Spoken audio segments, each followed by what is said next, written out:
Hi everyone, in front of me I've got Moto G45 and let me share with you how to reset camera preferences on this device.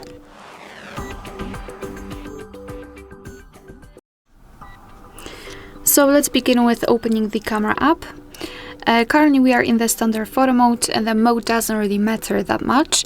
What I wanted to show you are the grid lines. I've applied them before I've started recording because I'd like to show you a visual evidence that the reset option will work.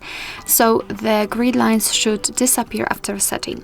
And now all we have to do is to tap on this settings icon in the right upper corner. So let's tap on it. And here scroll down to the very bottom to find this reset option. Let's tap on it and tap on reset. And now we can go back, and as you can see the green lines are not visible, which means that we just successfully reset all camera preferences. Alright, so that will be all. Thank you so much for watching. Please hit the subscribe button and leave the thumbs up.